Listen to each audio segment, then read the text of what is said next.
बिस्मिल्लाहिर्रहमानिर्रहीम। अस्सलाम वालेकुम नादरीन, आप यूट्यूब चैनल देख रहे हैं। मैं इमरान खान हूँ। आज़ाद कश्मीर में आज इलेक्शन का दिन था। सारा दिन हम चेक करते रहे क्योंकि 3 मरहलों में ये इलेक्शन होना है।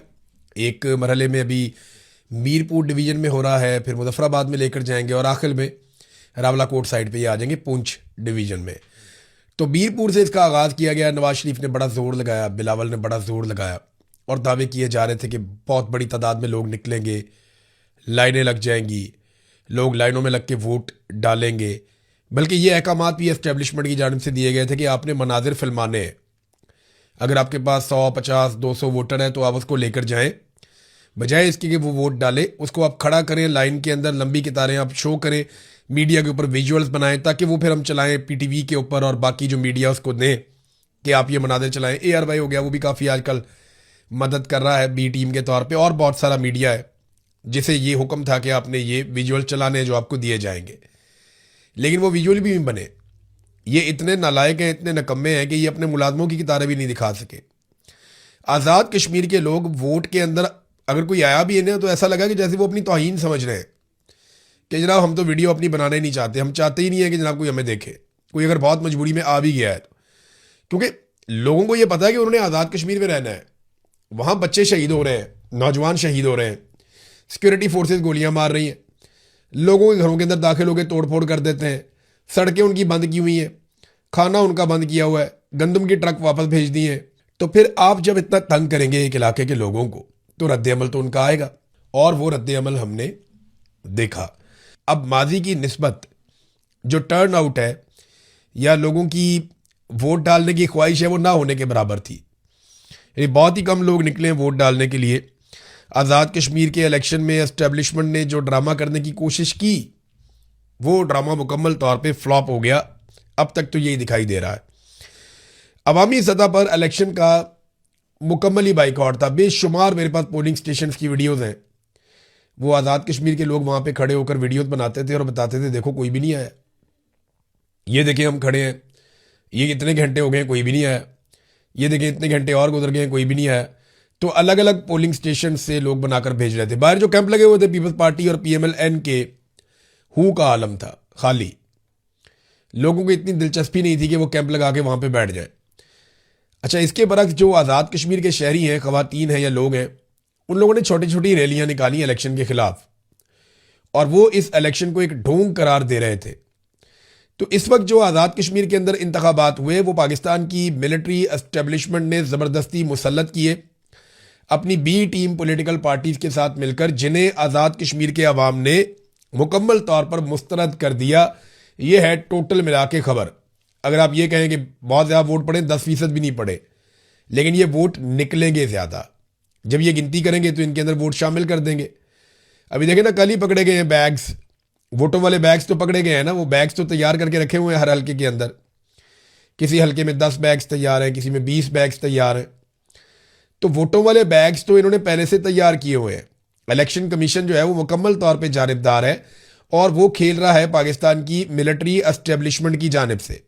यानी ऐसा लगता है कि सेक्टर कमांडर ऑफिस से इलेक्शन कमीशन को कंट्रोल किया जा रहा है, जैसा कि हमेशा किया जाता है। पाकिस्तान के इंतखाबात में भी यही हुआ था। वहाँ पाकिस्तान तहरीक इंसाफ इंतखाबात में हिस्सा ले रही थी, उसने सारी सीटें जीत ली। इलेक्शन कमीशन ने आसिम मुनीर साहब के कहने पर जाली फॉर्म 47 जारी करके सारी सीटें PMLN को और पीपल्स पार्टी को बांट दी। इसके बावजूद PTI सबसे बड़ी जमात बनी। इसके बावजूद, हालांकि उनकी आधी से ज्यादा नशिस्तें छीन ली गई। तो ये 2 नंबरी पाकिस्तान की तारीख में पहली मरतबा नहीं हुई, लेकिन इतने बड़े पैमाने पर इससे पहले भी नहीं हुई। लेकिन जो रिकॉर्ड आसिम मुनीर साहब ने बना दिया ना, वो मादी में कभी नहीं बने। अभी हमने गिलगित बल्तिस्तान का इलेक्शन भी देखा, हमने बहुत सारे ज़िमनी इंतखाबात भी देखे। आज हम आज़ाद कश्मीर का इलेक्शन जो है उसकी गिनती अब इस वक्त हो रही है जब मैं ये वीडियो रिकॉर्ड कर रहा हूँ, तो वो भी आप देख लेंगे। हमेशा ये होता था कि क्योंकि लोग ज़्यादा आ जाते थे वोट डालने के लिए, लोगों का रश लगा हुआ होता था, लाइनें लगी हुई होती थी, लोग पोलिंग स्टेशंस के अंदर दाखिल हो जाते थे, तो इसलिए पोलिंग का टाइम इलेक्शन कमीशन जो है वो 1 घंटा बढ़ा देता था। कभी 1 घंटा, कभी थोड़ा ऊपर नीचे करके बढ़ा देता था कि जनाब हम टाइम इसलिए बढ़ा रहे हैं कि जितने लोग आ चुके हैं उन्हें मौका दें और वो वोट डाल दें।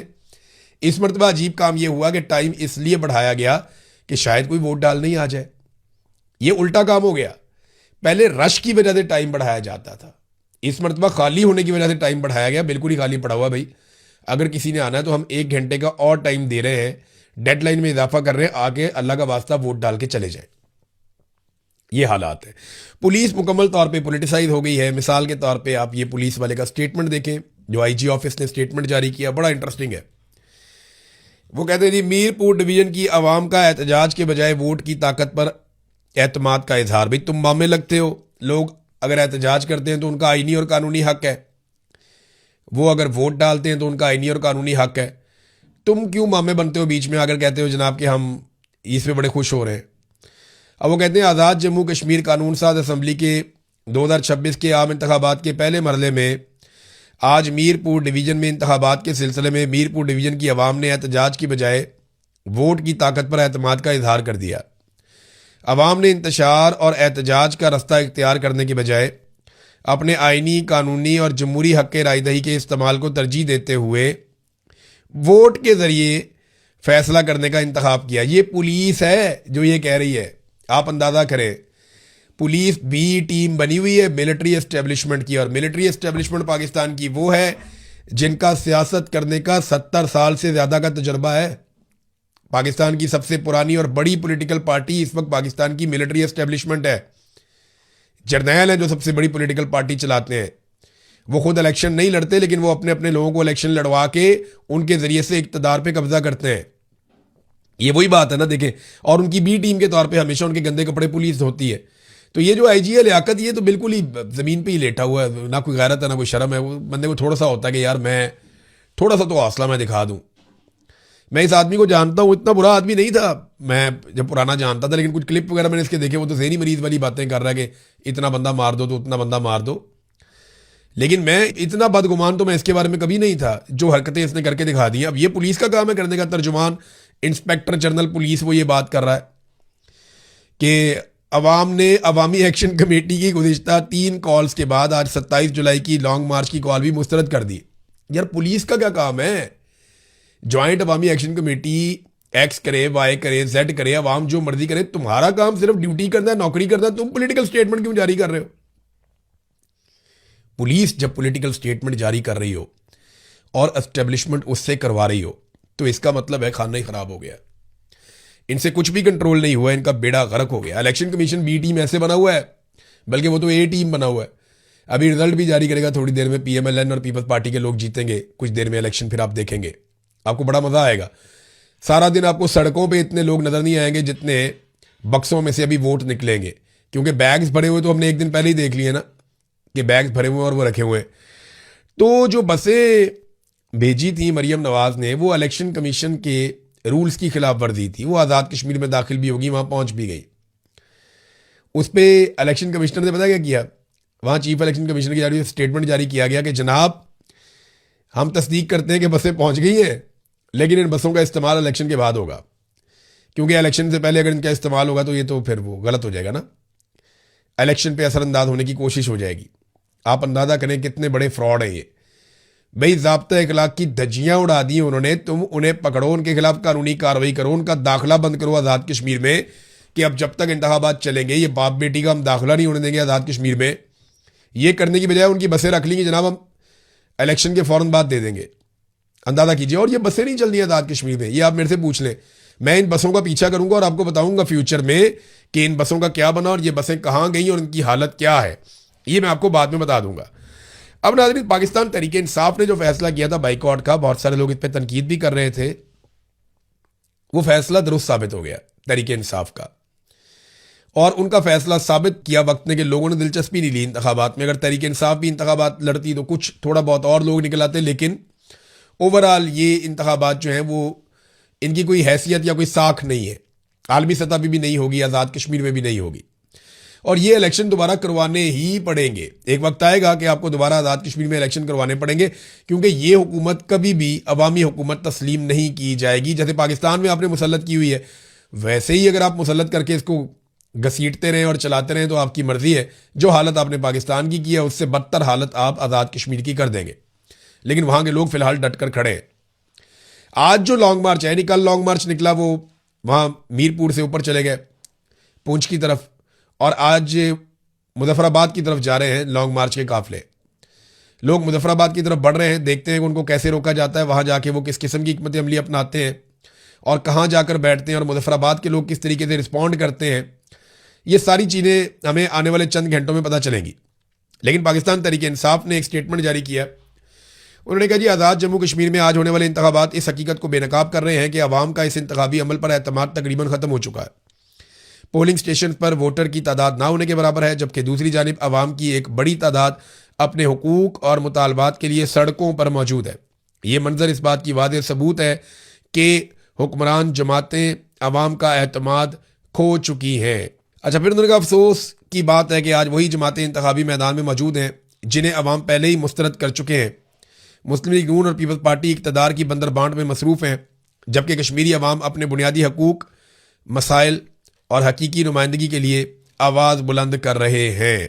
बहरहाल आज़ाद कश्मीर के अवाम ने मुकम्मल तौर पर इन इंतखाबात को मुस्तरद कर दिया है और अब इनकी कोई कानूनी, आइनी या इखलाकी हैसियत या साख वो बाकी नहीं रही। अब आ जाए नादरीन एक और ख़बर की तरफ। ये भी खबर बड़ी इंपॉर्टेंट है।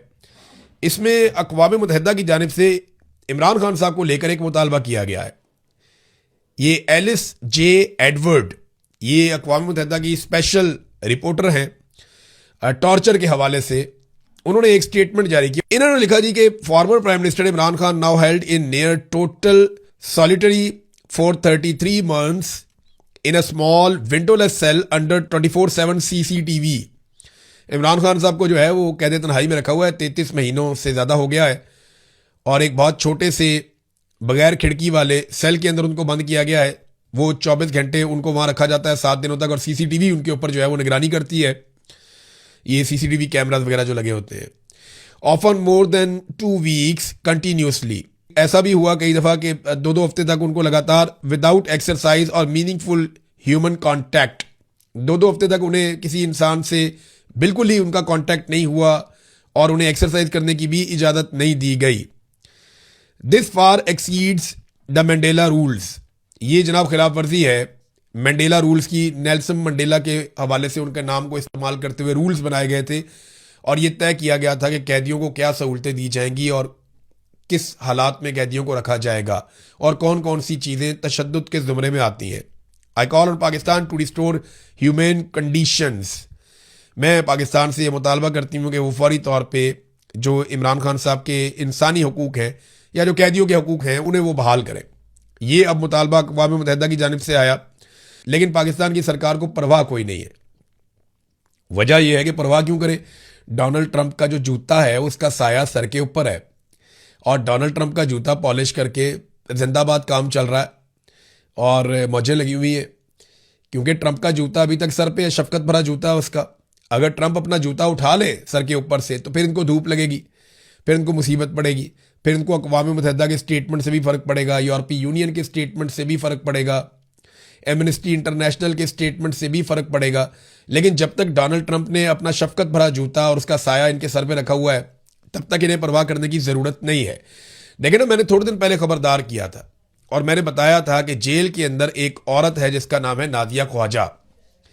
ये जेल के अंदर बहुत ही इलीगल एक्टिविटीज़ करती है और ये जेल में बहुत ताकतवर औरत बनी हुई है और ये दावा किया गया, जो मेरे सोर्स ने मुझे बताया, कि ये ऊपर से लेकर नीचे तक सबको खिलाती पिलाती है और इस तरह की औरतों को इस्तेमाल किया जाता है जेल में पॉलिटिकल खवातीन को दबाने के लिए, पॉलिटिकल खवातीन को निशान इबरत बनाने के लिए, और जो पॉलिटिकल खवातीन जिन्हें आसिम मुनीर साहब के गुस्से ने जेल में बंद किया हुआ है उन खवातीन की ज़िंदगी अजीरन करने के लिए। मैंने ये सारी चीज़ें बताई थी और मैंने तब ये कहा था कि आईजी को इसके ऊपर नोटिस लेना चाहिए, होम सेक्रेटरी को इसके ऊपर नोटिस लेना चाहिए और जो मुतल्लिका अफसरान हैं वो इस सारी चीज़ को चेक करें।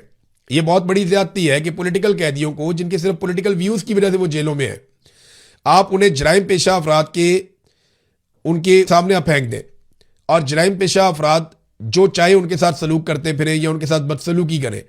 अभी ये इंसिडेंट हो गया बहुत अफसोसनाक। इसको पाकिस्तान तहरीक इंसाफ के जनरल सेक्रेटरी सलमान अकरम राजा साहब ने और बहुत सारे और लोगों ने इसको रिपोर्ट किया है।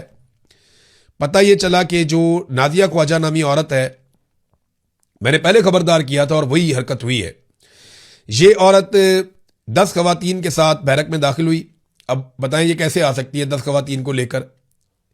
जेल के अंदर ऐसे तो नहीं होता कि आप दंदनाते फिरें, आपका दिल कर रहा है आप इधर चले जाएं, इस बैरक में चले जाएं, उधर चले जाएं, ऐसे नहीं होता। अब ये 10 खवातीन को लेकर बैरक में दाखिल हुई तो आलिया हमजा साहिबा वॉशरूम से आ रही थी तो उन्हें गले से पकड़ लिया और तशद्दुद शुरू कर दिया। अब ये एक जानलेवा हमला है, आप किसी खातून का गला दबाएं तो उसकी मौत हो सकती है। तो फिर वहाँ पे जो बाकी पाकिस्तान तहरीक इंसाफ की खवातीन हैं जिनमें सनम जावेद, फलक जावेद, दीगर खवातीन, उन्होंने भागकर आलिया हमजा को छुड़वाया और उनकी जान बचाई। और इसमें इन खवातीन को, इन औरतों के नाखून भी लगे और ये मामूली जख्मी भी हुई। अब मामला ये है कि रात को खवातीन सो रही हों और ये गैंग इसी तरह आके उनके ऊपर अटैक करके उनको जान से मार दे, तो इसका जवाब कौन देगा? ये मैं पहले इसलिए कह चुका हूं कि जिम्मेदार इसका आईजी जेल खाना चाहता है, नंबर 1। नंबर 2, होम सेक्रेटरी वो भी इसके लिए जिम्मेदार है, उसको रिस्पॉन्सिबिलिटी लेनी पड़ेगी। और जेल का जितना अमला वहां पे मौजूद है, superintendent of Kot Lakhpat jail और उसके साथ जो बाकी लोग हैं वो सारे भी जिम्मेदार हैं। ये औरत तो कहती है ये जेल के अंदर अगर कुछ कर रही है तो उसके लिए जिम्मेदारी जो इंतजामिया है उनकी है, और उनको पहले खबरदार किया था। मैंने आज से 2 या 3 दिन पहले ये वीलॉग करके बताया था, ये आप छोटा सा क्लिप सुन लें आपको पता चल जाएगा। मेरे पास जेल के अंदर से खबर आई है, ये कोट लखपत जेल के अंदर से मैं आपको खबर दे रहा हूं। जो जेल का अमला है उनमें से एक खातून ने मुझे जो खबर दी वो मैं आपके सामने रख देता हूं। ये नाजिया ख्वाजा नामी एक खातून है, एक औरत है जो जेल के अंदर बंद है और इसको स्पेशल जगह पे रखा गया है। ऐसी जगह पे रखा गया है जहां पे खवातीन कैदियों को ज्यादा देर तक नहीं रखा जाता, लेकिन इसको स्पेशल स्टेटस जेल के अंदर दिया गया है। ये नाजिया ख्वाजा नामी जो खातून है ये दावा करती है कि अनमोल पिंकी के साथ भी इसके ताल्लुकात हैं और जेल में इसको बहुत प्रोटोकॉल दिया जाता है। जेल का अमला भी परेशान है कि इसको इतना प्रोटोकॉल क्यों मिलता है। और ये वहां जेल में सबको कहती फिरती है कि जनाब मेरे तो ताल्लुकात ऊपर तक हैं, तो जो मैं पैसा खर्च करती हूं वो तो आईजी तक जाता है और जेलर तक जाता है और हर जगह पे जाता है। ये जेल में चौड़ी होकर फिरती है ये औरत। नाम है इसका नादिया ख्वाजा। इसकी 3 बेटियां भी मुबैना तौर पे इसके साथ जेल के अंदर बंद हैं, यह भी दावा किया गया और यह भी बताया गया कि ये जेल के अंदर मिनरल वाटर की जो बोतलें हैं उनके अंदर शराब भी सप्लाई करती। इसको जेल में सिगरेट, वेप और नशा और हर तरह की चीजें लाने की इजाजत है और यह बाकायदा मनशियात का कारोबार करती है और इसने पूरी जेल का माहौल खराब किया हुआ है।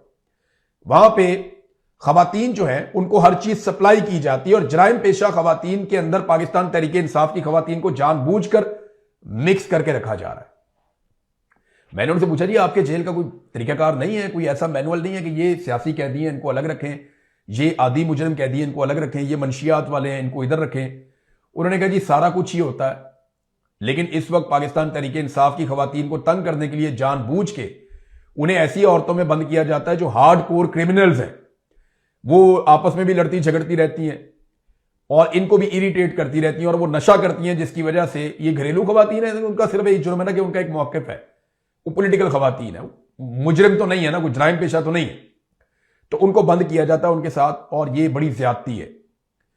तो मुझे वो जो सोर्स है उन्होंने कहा कि जी आप ये खबर जरूर दें, हमें उम्मीद है कि आप ये खबर देंगे तो इसकी इंक्वायरी होगी कि ये खातून और इनकी जो बेटियां हैं इन्होंने ये जो ड्रग का सिलसिला शुरू किया हुआ है जेल के अंदर और जिस आराम से वो एक सेल के अंदर रह रही हैं, जिस तरह वो अपना टाइम गुजार रही हैं, ये बहुत बड़ी ज्यादती है और सियासी कैदियों को इनके जरिए से परेशान किया जाता है, ऐसी औरतों के जरिए से।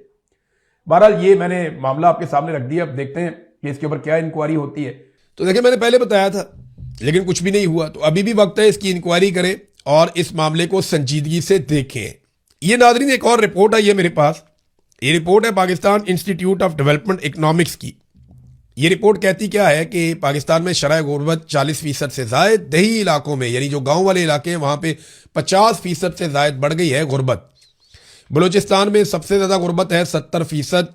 वहाँ पे हम ऑपरेशन ज़रूर करते हैं लेकिन हम गुर्बत उनकी दूर नहीं करते, हालांकि मादनियात के नुक्ता नज़र से वो पाकिस्तान का सबसे अमीर सूबा होना चाहिए, लेकिन 70% गुर्बत वहाँ पे है जहाँ दूसरे सूबे में बहुत ज़्यादा वसाइल हैं, जहाँ बिजली बनती है, जहाँ पानी के वसाइल शानदार हैं, जहाँ पे बहुत सारी मादनियात हैं, वो खैबर पख्तूनख्वा है, यहाँ पे 48% गुर्बत। और जो गांव देहात है वहाँ पे ज़्यादा गुर्बत है, शहरी इलाकों में कुछ कम गुर्बत है। तो ये डाटा सरकारी है, मेरा नहीं है। तो गुर्बत में पाकिस्तान में लगातार इजाफा हो रहा है, लेकिन अगर आप इनकी गाड़ियाँ और जहाज़ देखें तो आप हैरान हो जाएंगे। अभी मैं वो वीडियो देख रहा था कि मरियम नवाज के काफिले में 50 के करीब गाड़ियाँ होती हैं और सारी इंपोर्टेड गाड़ियाँ होती हैं, बड़ी गाड़ियाँ होती हैं। जो जैमर्स वाली गाड़ी है वो भी बहुत कीमती और बड़ी गाड़ी है। यानी वो LC300 टोयोटा की बड़ी शानदार गाड़ियाँ हैं, BMWs, मर्सिडीज, टोयोटा की शानदार जो टॉप ऑफ द लाइन गाड़ियाँ हैं, बड़ी बड़ी गाड़ियाँ, ये वो उनको इस्तेमाल करते हैं। छोटे मोटी गाड़ियों में भी एटलीस्ट जो है वो 2.25 करोड़ की वो फॉर्च्यूनर गाड़ी है वो होती है। तो ये 50-50 गाड़ियों के काफिले में तो मरियम नवाज जाती है, नवाज शरीफ जाता है, शहबाज शरीफ जाता है। और ये एक मैं आपको वीडियो दिखाता हूँ, ये इंडियन आर्मी चीफ है, देखें आप, ये इंडियन आर्मी चीफ है, ये नया आया, ये अभी अपॉइंट हुआ थोड़ा अरसा पहले, इंडियन आर्मी चीफ। इसका नाम है धीरज सेठ। ये जिस गाड़ी से उतरा है ना वो मारुति है, ये सुजुकी मारुति है, ये इंडिया में बनती है। ये पाकिस्तानी, इतनी महंगी नहीं, पाकिस्तानी 30 लाख की होगी ये गाड़ी। तो इंडिया में ये सुजुकी मारुति जो गाड़ी बनती है, इसमें से उनका आर्मी चीफ उतर के आ रहा है। आप सोचें कि आपका आर्मी चीफ तो छोड़ दें, बहुत दूर की बात है, आपका सेक्टर कमांडर भी इस लेवल की गाड़ी इस्तेमाल करता है? नहीं करता। इसीलिए तो इंडिया जंग हार जाता है हमसे, इसीलिए तो इंडिया तरक्की नहीं कर रहा, इसीलिए तो इंडिया में जमहूरियत नहीं है, इसीलिए तो इंडिया की इकॉनमी बैठ गई है, इसीलिए तो इंडिया बर्बाद हो गया, क्योंकि उसके आर्मी चीफ को पता ही नहीं है कि किस तरह की गाड़ी में बैठना है या कैसी लग्जरी लाइफ उसके लिए होनी चाहिए। सुजुकी मारुति के अंदर ही बैठ के आ गया बेवकूफ़ आदमी। कुछ हमारे वालों से सीखता तो उसे पता चलता कि किस तरीके से गाड़ियों में बैठा जाता है और किस किस्म की गाड़ियों और जहाज़ों में फिरा जाता है। बहरहाल ये तनकीद इसलिए है कि दोनों मुल्क बहुत गरीब हैं। मेरी बात का बुरा ना बनाए कोई, मैं कोई किसी दिफाई नुक्ता नज़र से नहीं कह रहा। आप टैंक खरीदना, दुनिया का सबसे महंगा टैंक ले लो। जहाज़ खरीदना, दुनिया का सबसे महंगा जहाज़ ले लो। आपने बम बनाया, आटम बम, हमने खुशियां बनाई, मिठाइयां बांटी। दिफाई नुक्ता नजर से जो चीज लेनी है जो पाकिस्तान की हिफाजत के लिए, वो तो उसके लिए तो हमारी जान भी हाजिर है। लेकिन अब जाती सहूलियात के लिए अगर बहुत कीमती चीजें ली जाएंगी तो वहां पे सवाल उठाना बतौर सहाफ़ी मेरा या पाकिस्तानी शहरियों का, ये तनकीद सोशल मीडिया पे हो रही है, मैंने आपके सामने रख दी। अब तक के लिए इतनी, अपना ख्याल रखिएगा, अपने इस चैनल का भी। अल्लाह हाफ़िज़।